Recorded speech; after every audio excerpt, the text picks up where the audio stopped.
Hello friends, how are you? Welcome to Indira civil services. हम लोग बात कर रहे थे करंट अफेयर्स की श्रृंखला पे। तो आप देखेंगे इस श्रृंखला में हम लोग क्या कर रहे हैं, लगातार अगले टॉपिक मिले। तो आज का टॉपिक है इंडोनेशिया का माउंट सिम्बंग ज्वालामुखी। तो आप देखेंगे क्यों फेमस है, हो सकता है क्या है, विस्फोट हुआ हो, आप देखेंगे बाल्कैरो इरोजन हुआ हो, एक्टिव हो गया हो फिर से सुसुप्त से। साथ ही सबसे पहले हम जानेंगे हम ये श्रृंखला या चैन क्यों स्टार्ट कर रहे हैं। अगर आप यूपीएससी सीएससी अगर आप यूपीएससी सीएससी 2021 यूपी पीसीएस 2021 दे रहे हैं, साथ ही अदर स्टेट अगर दे रहे हैं तब भी आप इसे फॉलो कर सकते हैं। ठीक, इसे देखें। तो इसके साथ ही आप जाएंगे, जो ये श्रृंखला आप जाएंगे अगर, तो क्या है,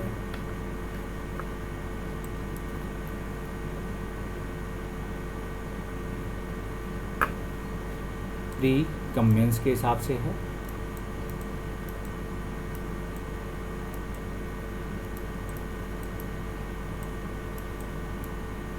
तो इसे देख सकते हैं। इंडोनेशिया का माउंट सिनमांग ज्वालामुखी आप इसे देखेंगे तो चर्चा में क्यों है। हाल ही में इंडोनेशिया में आप देखेंगे एक माउंट सिनमांग ज्वालामुखी विस्फोट हुआ है। आप इसे देखेंगे इंडोनेशिया के उत्तरी सुमात्रा स्थित माउंट सिनमांग में क्या है, ज्वालामुखी विस्फोट होने के कारण। तो इंडोनेशिया के बारे में पहले बता दें कि इंडोनेशिया अगर आप देखेंगे तो कहाँ पाया जाता है, इंडोनेशिया के बीच में। क्या इंडोनेशिया द्वीपीय देश है, किस प्रकार की जलवायु है, कौन सी यहाँ से रेखा निकलती है, कौन से वन पाए जाते हैं, कोई ऐसी इकोलॉजिकल रूप से ये फेमस जगह है, या भारत के साथ इसके सांस्कृतिक संबंधों में अगर जाएंगे तो भारत की जो कल्चरल रिलेशन बोला जाता है, भारत के साथ कहाँ कहाँ समतुल्यता दिखाई पड़ती है, उनको भी चेक कर सकते हैं। क्योंकि इंडोनेशिया के आप जाएंगे उत्तरी सुमात्रा, तो क्या उत्तरी सुमात्रा दक्षिणी सुमात्रा क्या है, तो आप देख सकते हैं ये द्वीप हो सकते हैं, हो सकता है कोई एक प्लेट सिटी हो, तो आप बताएं क्या है। तो उत्तरी सुमात्रा में स्थित माउंट सिम्बंग, तो आप याद रखें ये द्वीप है। तो उत्तरी सुमात्रा स्थित माउंट सिम्बंग में ज्वालामुखी विस्फोट होने के लगभग 3000 मीटर की ऊंचाई तक बादल छाए गए। तो आप देखेंगे, ठीक, आप देखेंगे माउंट सिम्बंग ज्वालामुखी है के बारे में अगर जाएं तो इंडोनेशिया के उत्तरी सुमात्रा में स्थित एक ज्वालामुखी पर्वत है, आप इसे देखेंगे। इसके साथ ही माउंट सिम्बंग में क्या हुआ, एक ज्वालामुखी विस्फोट हुआ जो 400 वर्षों तक निष्क्रिय हुआ था। इसके साथ ही आप ये भी याद करें कि इंडोनेशिया में और कौन कौन से ज्वालामुखी पाए जाते हैं इससे पहले, क्योंकि ये 400 वर्षों के बाद क्या हुआ, एक्टिव हुआ है। तो आप देख सकते हैं। इसके साथ ही आप इन्हें भी देखेंगे कि माउंट सिम्बंग में वर्ष 2010 में ज्वालामुखी विस्फोट होता है। वर्ष 2010 में ज्वालामुखी विस्फोट होने से माउंट सिम्बंग एक ज्वालामुखी विस्फोट है। ज्वालामुखी आप देखेंगे जो पर्वत है प्रशांत महासागर क्या है, रिंग ऑफ फायर क्षेत्र में स्थित है। इसके अलावा यह क्षेत्र भूकंप प्रवण क्षेत्र के अंतर्गत आता है, आप इसे भी देखेंगे। तो भूकंप प्रवण क्षेत्र किसे कहते हैं, आप इसे याद रखें, क्योंकि ये कॉन्सेप्ट के रूप में आपसे पूछा जा सकता है। ठीक है, दुनिया के सबसे अधिक सक्रिय ज्वालामुखी इंडोनेशिया के आसपास क्षेत्रों में पाए जाते हैं। तो ऐसे क्या रीजन है कि इंडोनेशिया के आसपास रीजन में सबसे ज़्यादा सक्रिय ज्वालामुखी पाए जाते हैं, कौन सी ऐसी प्लेट है जो इंडोनेशिया या अन्य देश के बीच जो है जल्दी जल्दी क्या है, कौन सी ऐसी प्लेट हैं जो प्लेट टेक्टोनिक की देख सकते हैं, जो आपस में क्या है रगड़ रही हैं, या आपस में वहाँ क्या है जो दोनों प्लेटें टूटकर एक जगह समा जा रही हैं। इसके लिए क्योंकि लावा बनता है, लावा से क्या होता है फिर वोल्केनो इरोजन या विस्फोट होता है। आप देख सकते हैं कौन सी ऐसी घटना है जो आसपास क्या रीजन है, इन्हें देख सकते हैं। इसके साथ ही आप जाएंगे तो अंडमान के मुताबिक इंडोनेशिया की लगभग 2 से 50 मिलियन आबादी क्या होती है, रिंग ऑफ फायर के अंतर्गत आती है। तो रिंग ऑफ फायर क्या है, इसे देख सकते हैं। इसके कारण या भूकंप और ज्वालामुखी विस्फोट का खतरा बना जाता है। तो रिंग ऑफ फायर का एरिया बताइए, एरिया चेक कर सकते हैं। रिंग ऑफ फायर में ऐसी कौन सी प्लेट टेक्टोनिक घटनाएं होती हैं जो रिंग ऑफ फायर की घटना बनती है, रिंग ऑफ फायर में कौन कौन से देश शामिल हो जाते हैं, कौन कौन सी प्लेटें इस रिंग ऑफ फायर के निर्माण में सहायक हैं, इन्हें चेक कर सकते हैं। इसके साथ ही आप देखेंगे ज्वालामुखी के बारे में, तो ज्वालामुखी पृथ्वी की सतह पर उपस्थित एक दरार या मुख होता है। तो ज्वालामुखी क्या है, आप देखेंगे जो पृथ्वी के अंदर की जो लावा है, तो आप देखेंगे ज्वालामुखी वहीं फटेगा जो पृथ्वी के उपस्थित एक दरार या मुख बनेगा, जिससे पृथ्वी के भीतर का गर्म लावा, गैस, राख आदि बाहर आते रहते हैं। आप देखेंगे पृथ्वी की सतह के अंदर पिघले हुए पदार्थ को क्या कहते हैं, मैग्मा कहते हैं। ये क्वेश्चन आपसे पूछा जा चुका है, आगे भी पूछा जाएगा। ज्वालामुखी की क्या होते हैं, तो ये भी पूछा गया है कि किसे कहते हैं, तो आप इसे याद रखें, ठीक है। और इसके साथ ही आप देखेंगे जब यह मैग्मा पृथ्वी से बाहर आता है तो इसे क्या कहते हैं, ठीक है, तो लावा कहा जाता है। तो मैग्मा से लावा कैसे बनता है, इस घटना को आप देखेंगे जब पृथ्वी के अंदर रहता है तो मैग्मा जब बाहर आता है तो क्या होता है, लावा हो जाता है। तो आप देखेंगे ज्वालामुखी विस्फोट के समय पृथ्वी से ही मैग्मा बाहर निकलता है, ठीक। ज्वालामुखी विस्फोट हुआ तो पृथ्वी की सतह से मैग्मा बाहर आया और इसी के साथ भारी मात्रा में क्या हुआ, जलवाष्प लिया, राख एकत्रित इत्यादि प्रकार की गैसें। तो आप याद रखें ज्वालामुखी वोल्केनो की घटना से जलवाष्प, राख और जो है लावा बाहर आता है, ठीक है। तो देख सकते हैं तो लावा, इसके बाद इसके साथ गैस कौन कौन सी निकलती हैं, लगभग सभी गैसों को आप याद कर सकते हैं। क्वेश्चन आपसे यूपीएससी पूछा जा चुका है, आगे भी स्टेट में पूछा जा सकता है। इसके साथ ही ज्वालामुखी विस्फोट से व्यापक पैमाने पर जिस एरिया में होगा तो उस एरिया में क्या होगा, सभी प्रकार की हानि होगी, जनधन की जिसे बोलते हैं। इतिहास में ऐसी कई घटनाएं जब पूरे शहर क्या हुए, ज्वालामुखी के होने वाले विस्फोट के कारण उसके ग्रास में या काल में समा गए। आप देखेंगे इटली के दो प्रसिद्ध कौन से शहर थे, एक का नाम था पंपियाई और दूसरा का नाम था हरकुलेनियम। तो हरकुलेनियम और पंपियाई नामक दो शहर जो है ज्वालामुखी विस्फोट से ही बर्बाद हुए थे। तो ऐसे अन्य भी शहर हैं। तो इटली आप देखेंगे, क्या इटली रिंग ऑफ फायर में आता है, ठीक है। इटली कौन से एरिया में आता है, भूमध्य सागर में है। तो इसके आसपास इटली में कौन कौन से द्वीप हैं, क्या इटली द्वीपों से मिलकर बना हुआ है, चेक कर सकते हैं। साथ ही आप देखेंगे हालांकि ज्वालामुखी विस्फोट कई तरीकों से लाभकारी होते हैं। इससे न केवल नवीन संरचनाओं का निर्माण होता है, जैसे क्रेटर झील हुआ, लैकोलिथ हुआ, फैकोलिथ हुआ, ये सभी क्या होते हैं, ये सभी ज्वालामुखी वोल्केनो से निकलने के बाद अलग अलग जो है आंतरिक और बाहरी प्रकार से जो है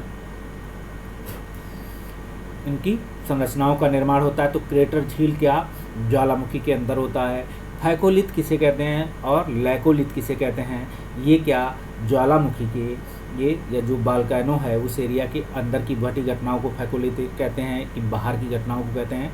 आंतरिक घटनाओं में आप देखेंगे लैकोलिथ और फैकोलिथ मानेंगे। क्रेटर झील का निर्माण आप देखेंगे आपको बाहर दिखाई पड़ेगा। इसके साथ ही जो ज्वालामुखी मुख है जब वो बंद हो जाता, सुसप्त हो जाता, डेड हो जाता, उसमें पानी भर जाएगा तो क्रेटर झील का निर्माण ले लेगा। इसी के साथ आप देखेंगे बल्कि कई खनिजों समेत कई काली मिट्टी, तो आप देखेंगे जहाँ भी वोल्केनो इरोजन हुआ है उस एरिया में काली मिट्टी के स्रोत, क्योंकि क्या है अंदर से निकला आया जो अंदर का मैग्मा है बाहर जब आता है लावा के रूप में, जब ठंडा होता है तो धीरे धीरे क्या है तो काली मिट्टी के रूप में ले लेता है। तो आप इसे देख सकते हैं। ज्वालामुखी के प्रकार क्या है, ज्वालामुखी 3 प्रकार के होते हैं, जिसमें सक्रिय ज्वालामुखी बोलेंगे, सुसुप्त ज्वालामुखी बोलेंगे और मृत ज्वालामुखी बोलेंगे। सक्रिय जो वर्तमान में जहाँ से क्या है धुआं है जैसे निकल रहा है, लावा, मैग्मा या धुआं आप देखेंगे सक्रिय है तेजी से।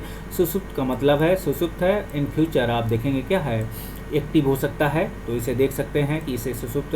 और मृत का मतलब जब इसे मृत की अब ये इसमें से ना कोई राख आएगी, ना हवा मैग्मा आएगा, ना लावा आएगा, ना कोई धुआं आएगा, ठीक। तो इस करीब घटनाओं को देख सकते हैं। इसके साथ ही आप देखेंगे सक्रिय ज्वालामुखी। तो सक्रिय ज्वालामुखी उन ज्वालामुखियों को कहा जाता है जो समय समय पर क्या है विस्फोट होता है, ठीक है, आग के गोले बाहर निकलेंगे, आप इसे देखेंगे। इसके साथ आप देखेंगे कुछ सक्रिय ज्वालामुखी में हवाई द्वीप का जो है मौना लोआ।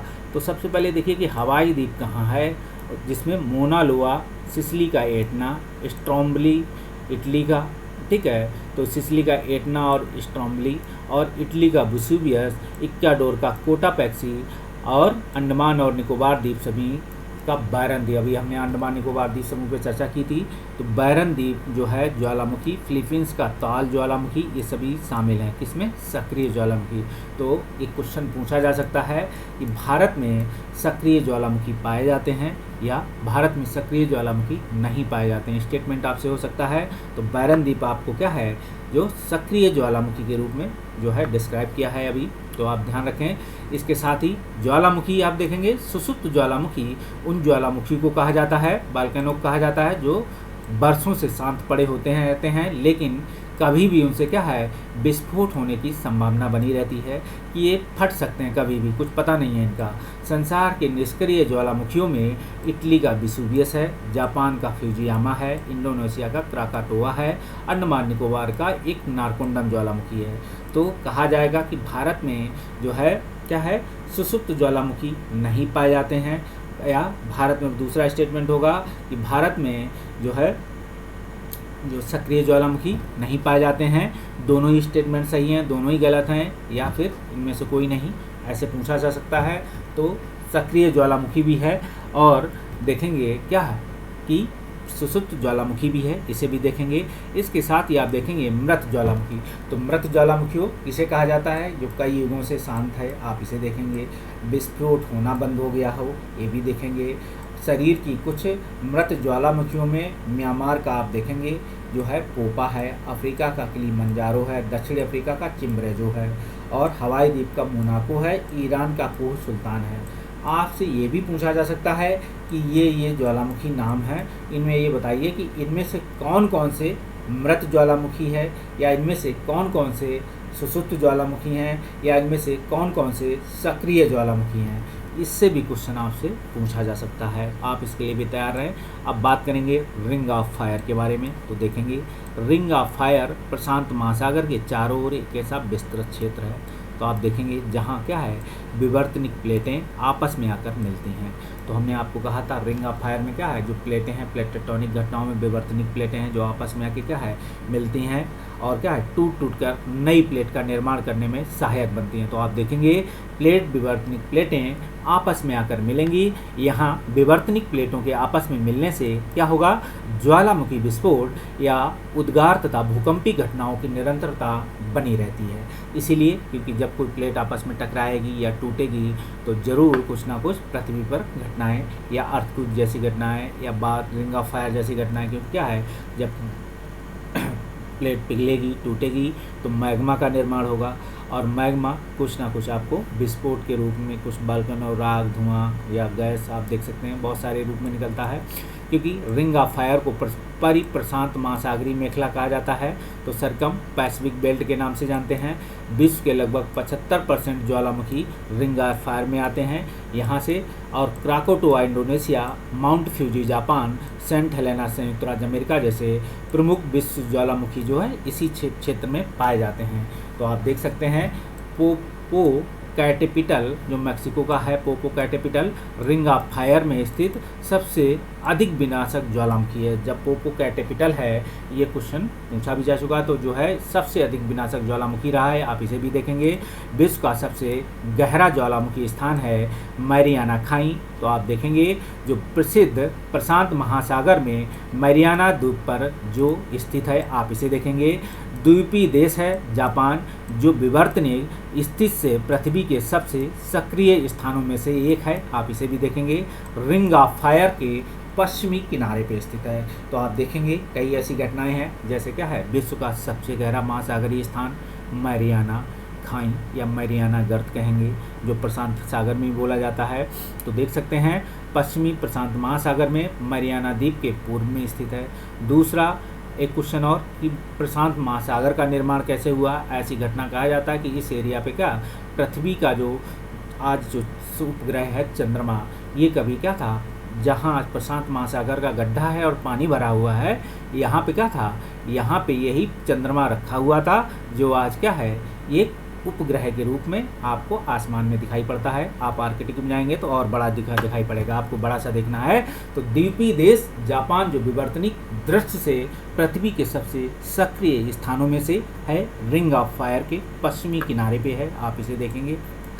ये क्वेश्चन आपसे स्टेटमेंट के रूप में पहले भी पूछे जा चुके हैं, आप इन्हें चेक कर सकते हैं और फिर पूछे जाने की संभावना है। तो रिंग ऑफ फायर के सहारे महासागरीय खाइयाँ, बलित पर्वत और भूकंप कंपन पाए जाते हैं। तो आपको बता दें, जितने भी भारत या विश्व में जो बलित पर्वत हैं आप देख सकते हैं, उन्हीं जगह पे अधिकतर निर्माण हुआ है जो रिंग ऑफ फायर में क्या है, जहाँ दो प्लेटें आपस में टकरा मैग्मा, तो क्या होगा, बलित पर्वत, फोल्डेड पर्वत। आप देख सकते हैं धीरे धीरे क्या होता है, कैसे निर्माण होता है बलित पर्वत, कैसे भूकंप सारी खाइयाँ बनती हैं, कैसे भूकंपी कंपन पाए जाते हैं। ये सभी रिंग ऑफ फायर में होने वाली घटनाओं की आम घटनाएं हैं। आप देखोगे जापान जो है क्या है, एक तरफ भूकंप आता है, उसके मुश्किल से 12 या 24 घंटे के बाद उस एरिया को फिर से क्या है, अपना इंफ्रास्ट्रक्चर डेवलपमेंट कर देता है। उसे पता है कि आम घटनाएं हैं यहाँ की, क्योंकि हम जिस रीजन में आए हैं यहाँ भूकंप जैसी घटनाएं आना एक आम बात है, क्योंकि रिंग ऑफ फायर में है। सबसे एक्टिव रिंग ऑफ फायर कह सकते हैं वहाँ ज़्यादा है।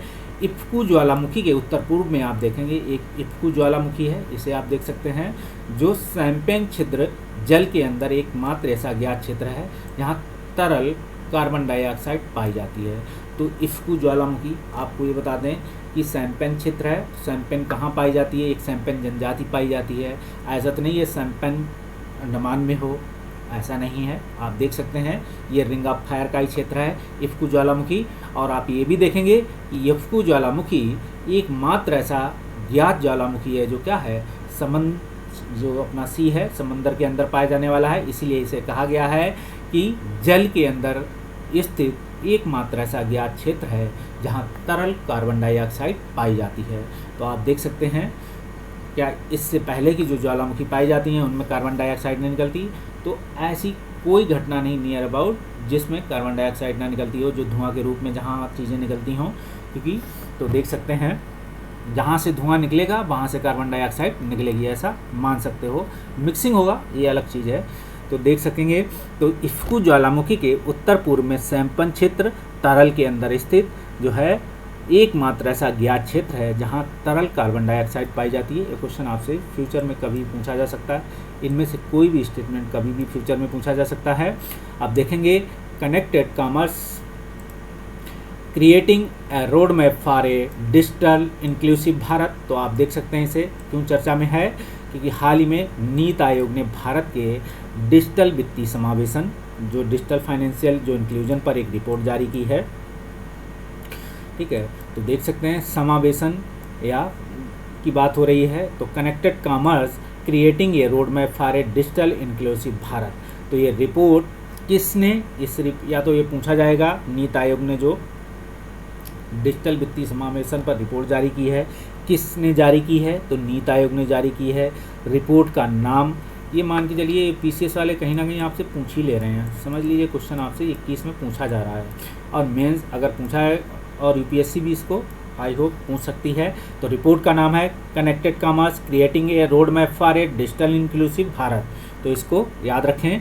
इस connected commerce creating a road map for a digital inclusive Bharat में देखेंगे कि connected commerce creating a road map for a India जो है डिजिटल इंक्लूसिव भारत में नीति आयोग ने भारत में अपने वित्तीय समावेशन की राह में आने वाली चुनौतियों का जिक्र किया है कि डिजिटल फाइनेंशियल जो इंक्लूजन है इसमें कौन कौन सी चुनौतियाँ हैं। तो ऐसा थिंक टैंक ने अपने विचार व्यक्त किए हैं। तो देखेंगे कि इसके अतिरिक्त इस रिपोर्ट में भारत में सभी नागरिकों के लिए आप देखेंगे डिजिटल सेवाओं को सुलभ बनाने के लिए नीति आयोग द्वारा सिफारिशें की गई हैं। तो आप इसे देख सकते हैं नीति आयोग की सिफारिशों के रूप में। और इसके साथ ही आप देखेंगे चुनौतियां कौन कौन सी उन्होंने उजागर की हैं, आपके सामने रखी हैं। तो भारत सरकार ने पिछले कई वर्षों से क्या किया है, डिजिटल वित्तीय समावेशन हेतु जो है डिजिटल वित्तीय समावेशन हेतु कई कदम उठाए हैं। ई कॉमर्स, ई गवर्नेंस जैसी प्रथाओं से देखेंगे शासन को त्वरित किया है। इसके बावजूद भारत में क्या है, जनसंख्या के एक बड़ा भाग अभी भी डिजिटल सेवाओं से पहुंच से दूर है। जैसे हो सकता है अंडमान निकोबार द्वीप समूह की बात कर रहे हैं, इसीलिए वो अंडमान निकोबार द्वीप समूह जाना चाह रहे हों। तो देखेंगे कि भारत सरकार ने पिछले कई वर्षों में क्या है, या ग्रामीण एरिया भी कुछ छीटा हुआ हो, ये हो सकता है, या शहरी एरिया में कोई ऐसा एरिया छूटे हों, कुछ लोग ऐसे छूटे हों जो क्या है, जो अभी वहाँ पहुँचना बाकी हो। डिजिटल समावेशन डिजिटल वित्तीय समावेशन कैसे डिजिटल वित्तीय समावेशन का मतलब ऑनलाइन पैसा के लेन देन की बात हो रही है। तो आप देखेंगे तो इसके बाद देखेंगे कई कदम उठाए गए, जिसमें ई गवर्नेंस जैसी प्रथाओं से जो है शासन को त्वरित किया गया। इसके बावजूद आप देखेंगे भारत में जनसंख्या का एक बड़ा भाग क्या हुआ, सरकार की डिजिटल सेवाओं के पहुंच से दूर है। कैसे दूर है देखेंगे, कृषि क्षेत्र को अभी जो है आइडेंटिफाई किया है कि कृषि क्षेत्र में अभी क्या है, डिजिटलीकरण के क्षेत्र में पीछे है। तो कृषि क्षेत्र आप देख सकते हैं पहला इन्होंने आइडेंटिफिकेशन किया है, भारत में आज भी किसान डिजिटल वित्तीय समावेशन में काफ़ी पिछड़े हुए हैं। आपको एक चीज़ और बता दें, ये डिजिटल वित्तीय समावेशन में किसान को ही टारगेट नहीं, अभी आप जाएंगे ऑफिशियल वर्क काम करने वाले इस डिजिटल वित्तीय समावेशन से भी डरते हैं। वो सोचते हैं कि हमारा पैसा कोई कम हैक ना कर ले। तो ठीक ऑनलाइन पैसे की लेन देन वो लोग कम करते हैं, जो कौन कामकाज या बैंक नौकरी करने वाले लोग भी अभी इनसे छूटे हुए हैं। इसका प्रयोग जानते हैं, जानकारी है, ऐसा नहीं है, लेकिन कम करते हैं, ज़रूरत पड़ने पे ही करेंगे, नहीं तो नहीं करेंगे। और इसके साथ ही देखेंगे यही कारण है कि किसान बैंकों से क्या करेगी, औपचारिक ऋण प्राप्त करने में अपेक्षा अनुरूप सफल नहीं हो पाए हैं। इसके बाद ही आप देखेंगे अतिरिक्त ग्रामीण क्षेत्रों में जाएंगे तो ग्रामीण क्षेत्र का जो डिजिटलाइजीकरण ना होने के से किसान अपने फसल बीमा लाभों से वंचित रह जाते हैं। तो आप देखो किसानों के साथ क्या है, पर समस्या आई है कि ग्रामीण क्षेत्र में डिजिटलीकरण ना होने से किसान की जो फसल बीमा लाभ है वो सीधे उनकी अकाउंट में नहीं पहुंच पाती है। अगर डायरेक्ट डिजिटलीकरण हो तो शायद बैंक से सीधे उनके अकाउंट में पहुंच जाए, या सरकार स्वयं ही क्या काम करे, इसे बैंक को लेते हुए कि आप सब ब्रांच में ना भेजते हुए अपनी कुछ शाखाओं से जो है सीधे क्या करे, जैसे भारत के कुछ एरिया हैं जिसे कह सकते हैं कि कृषि क्षेत्र जोन बना दें। भारत में कृषि क्षेत्र जोन कितने हैं आप ये हमें बताइए, पर्यावरणीय क्षेत्र जोन कितने हैं ये बताइए, क्योंकि इससे भी क्वेश्चन बनते हैं। इन्हीं को जोन को क्षेत्र में ध्यान में रखते हुए जो क्या करे भारत सरकार या स्टेट गवर्नमेंट इन्हें क्या रहे, इन्हीं जोन को डेवलपमेंट करते हुए इन्हीं जोन से सीधे किसानों के बैंक में क्या करे, पैसा ट्रांसफ़र कर दे, जिससे हर स्तर पर जो पैसे का घिसाव होता है ना वो शायद कम हो जाए। तो आप देख सकते हैं इसके अतिरिक्त ग्रामीण क्षेत्र का जो डिजिटलीकरण ना होने से किसान अपने फसल बीमा के लाभों से वंचित रह जाएंगे। आप ये भी देखेंगे सरकार के तमाम प्रयासों के बावजूद जो क्या होगा, सूक्ष्म लघु और मध्यम जो क्या है मध्यम उद्यम micro small and medium enterprises MSME को भी औपचारिक रूप से वित्त सीमित रही है, ये भी इन्होंने कहा है या आइडेंटिफिकेशन किया है। वित्तीय क्षेत्र की जटिल प्रक्रियाओं ने MSME को औपचारिक रूप से क्या हुआ, ऋण उपयोग करने के लिए मजबूर किया। ये सभी कुछ पॉइंट हम जो आपको बता रहे हैं कि जोन बना दे, ये बना दे, आपको ये मेंस आंसर राइटिंग में डिस्क्राइब करने में बेहतरीन साबित होंगे। आप इस चीज़ को बेस निश्चिंत रहें। भारत में विभिन्न साइबर हमलों ने क्या किया है, डिजिटल कॉमर्स से लोगों का विश्वास कम किया है। तो आप इसे देख सकते हैं कि भारत में जो विभिन्न साइबर हमले हो रहे हैं इससे डिजिटल कॉमर्स में लोगों का विश्वास कम हुआ है कि जितना साइबर हमले हो रहे हैं, लोगों के अकाउंट हैक हो जा रहे हैं, लोगों के काम रुक जा रहे हैं। तो आप देखेंगे इसीलिए लोग इसमें थोड़ा जल्दी से सहजता महसूस नहीं कर पा रहे हैं, और किसान तो और जल्दी महसूस नहीं करेंगे। तो देखेंगे कोविड-19 महामारी ने क्या किया है, डिजिटल वित्तीय समावेशन में कई चुनौतियाँ उत्पन्न की हैं। जैसे उल्लिखित सुझाव के रूप में देख सकते हैं कि उपयोगकर्ताओं ने अनुकूल डिजिटल उत्पादों एवं सेवाओं के निर्माण पर बल देना चाहिए। ऐसा थिंक टैंक ने कहा है कि सरकार को उपयोगकर्ताओं के अनुकूल, जैसे उपयोगकर्ता हैं, उपयोगकर्ता का मतलब उपभोक्ता के अनुकूल डिजिटल उत्पादों और सेवाओं के निर्माण पर बल देना चाहिए। इसके अलावा आप देखेंगे ये कोशिश भी होनी चाहिए कि डिजिटल सेवाएं जो है कैसी हो, मदर टंग में या मातृभाषा में होना चाहिए, जिससे लोगों को समझने में सहजता या सरलता महसूस करें। तो आप देख सकते हैं भारत में डिजिटल वित्तीय समावेशन के लिए भारत को क्या है, निजी कंपनियों के साथ मिलकर डिजिटल बुनियादी ढांचे को मजबूत करना चाहिए। तो किस तरीके से मजबूत करना चाहिए? भारत में जो है डिजिटल वित्तीय समावेशन के लिए सरकार को निजी कंपनियों के साथ मिलें और निजी कंपनियां इसके लिए क्या करेंगी? डिजिटल बुनियादी ढांचा बनाएंगी, क्योंकि वो क्या है अपने हिसाब से इसमें क्या अपने खर्चे बताएंगी, सरकार को देना पड़ेगा या वो लोगों से वसूल कर सकेंगी। तो आप देख सकते हैं एमएसएमई को अधिक से अधिक सुविधाएं देने की आवश्यकता है, जो छोटे और मध्यम उद्योग हैं, ऐसा भी उन्होंने बोला है कि उन्होंने थिंक टैंक ने। तो आप देखेंगे इसके अलावा एमएसएमई को पंजीकरण और अनुपालन प्रक्रियाओं में अधिक से अधिक डिजिटलीकरण करना चाहिए, ये भी बोला है। आप देखेंगे ऑनलाइन तरीके से फ्रॉड को रोकने के लिए जो है सरकार को त्वरित कदम उठाने होंगे, जिसे साइबर क्राइम बोलते हैं या अन्य क्राइम बोलते हैं। तो देख सकते हैं नीति आयोग के बारे में, तो नीति आयोग में देखेंगे भारतीय राष्ट्रीय परिवर्तन संस्था है नीति आयोग ने की स्थापना 2015 में की गई। सबसे पहले तो यह जाने कि नीति आयोग का नाम क्या है, तो भारतीय राष्ट्रीय परिवर्तन संस्था है, इसे हिंदी में बोलते हैं। और इसे देखेंगे कि इसकी स्थापना 2015 में की गई। 1950 में स्थापित योजना आयोग का स्थान लिया है। योजना आयोग काम कर रही थी, उसी की जगह क्या हुआ? नीति आयोग आ गया। योजना आयोग की यही भारत के विकास में क्या है? ये विकास चिन्ह है, ठीक, इसे देख सकते हैं। आयोग, आप इसे मेंस आंसर राइटिंग में लिखें कि स्थापित एक तरीके क्या है, जब आप आंसर की समीक्षा करें कि कहीं ना कहीं योजना आयोग क्या है, योजना आयोग के स्थान पर नीति आयोग की जो है विकास चिन्ह के रूप में काम कर रही है। आप इसे लिख सकते हैं इस तरीके से, या अन्य शब्दों में लिख सकते हैं। योजना आयोग की इस तरह की नीति आयोग का भी गठन केंद्र सरकार के एक प्रस्ताव द्वारा किया गया। आप देखेंगे योजना आयोग का एक प्रस्ताव के द्वारा आयोग का गठन होता है और नीति आयोग का भी गठन केंद्र सरकार के एक प्रस्ताव द्वारा लाया जाता है।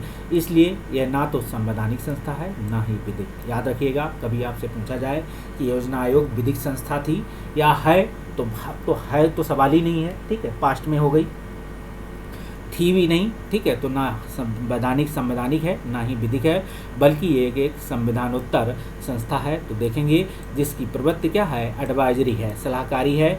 और ये भी देखेंगे कि नई संस्था परंपरागत दायरे में से ना जाकर विकास के समग्र वातावरण को पोषण प्रदान करने में उत्प्रेरक का काम करती है। तो आप देखेंगे नीति आयोग को योजना आयोग से भिन्न बताने में आप ये लाइन लिख सकते हैं कि नई संस्था क्या करेगी? परंपरागत दायरे से परे जाएगी, मतलब उससे दूर हटते हुए विकास में नवाचार के जो वातावरण है, नवाचार का वातावरण, नवाचार की प्रौद्योगिकियाँ, नवाचार की विधियाँ, नवाचार का सहयोग प्राप्त करते हुए विकास के समग्र वातावरण को क्या करेंगी? पोषण प्रदान करेंगी, जो एक उत्प्रेरक का काम करती है। तो आप देख सकते हैं जब ऐसी घटना करती है तो उत्प्रेरक, तो पोषण जहाँ प्रदान होता है वहाँ उत्प्रेरक, तो उत्प्रेरक क्या होता है साइंस में, से आप देखिए। इसके साथ ही हम इस वीडियो को यहीं रोकते हैं, मिलते हैं अगले वीडियो में, तब तक लिए बाय बाय। आई होप आपको हमारा बताया हुआ अच्छा लगा हो। प्लीज़ लाइक, कमेंट, सब्सक्राइब, और कुछ कमी हो प्लीज़ सजेशंस